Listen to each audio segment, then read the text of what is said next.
Good evening everybody, how are we doing? This is episode 5 of my story. It's the last episode and it's called The Road to Recovery. Enjoy. So in the last episode, episode 4, as you saw, it got pretty emotional, but it was a pretty notable time in my life where, you know, I had the full-blown manic episode in Italy, followed by time spent in psychiatric wards, the diagnosis of bipolar, and of course the 6 months of pretty severe depression that followed. So we left the last video in January 2013, and that really is for me what I consider to be the time where I turned a corner.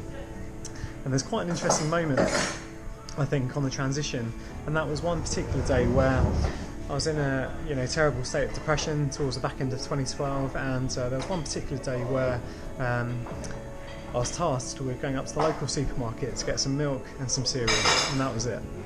So, it was like snooze, snooze, snooze, snooze, snooze, just because I didn't have the energy to get out of bed. And it got to like 3-4 p.m, I was like, okay, I can do this. So I got up to the local supermarket and picked up the milk, that was fine.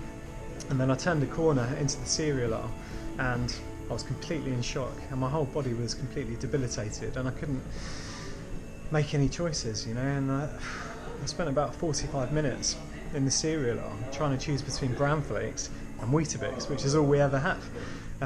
And this goes back to the lack of trust that I had in any of my decisions anymore. So that's kind of like a bit of a visual to describe just how much of a state of shock my body was in throughout the back end of 2012.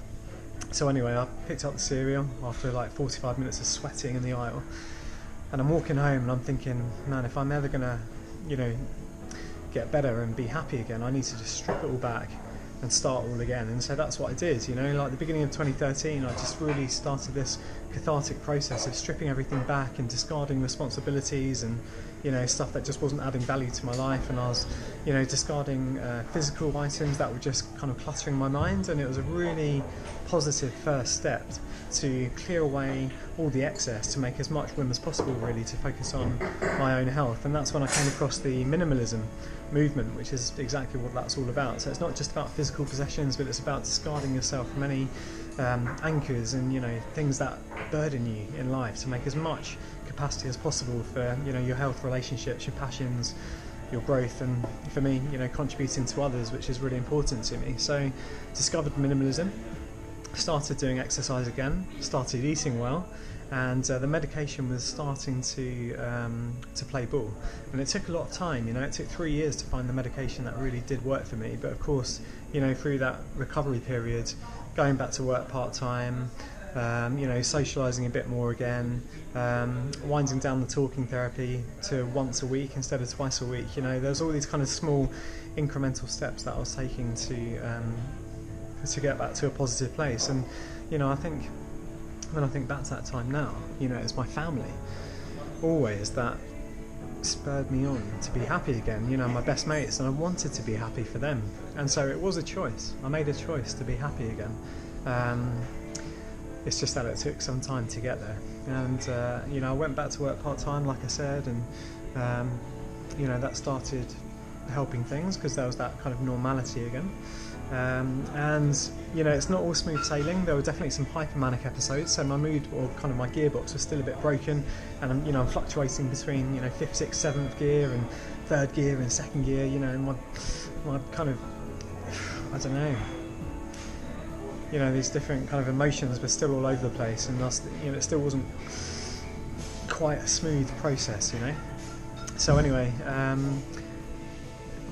I think you guys know now, we're in 2017, and basically from January 2013 up until now, it has been a progressive journey, and a massive celebration that we had after cancelling our wedding for the first time because of the depression was that we got married in 2014, myself and Georgie, and everybody that was there will tell you it was pretty emotional and a real celebration of kind of this team effort to get me back to a positive place. And from that moment, I'd say 2013 and 14 up until now, like I said, it's just been a gradual progression, and it just takes consistent action to form these habits. And for me now, exercise, plays a huge part. Sleeping well, the medication, and talking. You know, I still talk to, you know, so many of my family and close friends, and I actually had another care coordinator over in West London called Ben Morley, who picked up things when I finished with Grace.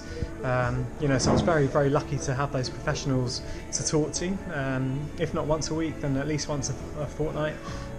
So I finished with Ben in 2015, I think it was, and here we are,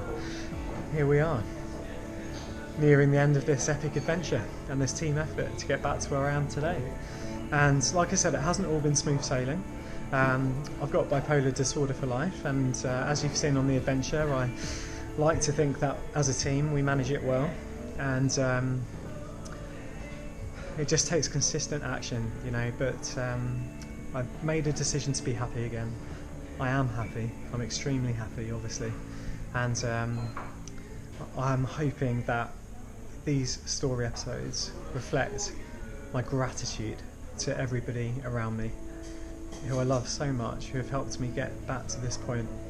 And you know, to be sat here now at the end of this adventure, talking to you guys and sharing the last episode of my story, The Road to Recovery, with a huge smile on my face.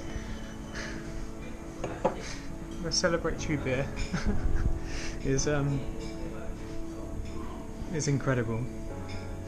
It's incredible, and I can't thank every single one of you enough for all the support, all the messages, all the love, all the warmth, all the company, the patience, everything. I'm just so, so grateful. And if that's the one thing that you can take away from episode 5, the last episode of my story, is my overwhelming gratitude to all of you, then I'm happy with that. Thank you so much, guys. Thank you for being part of Rome to Home. I love you all. Thank you.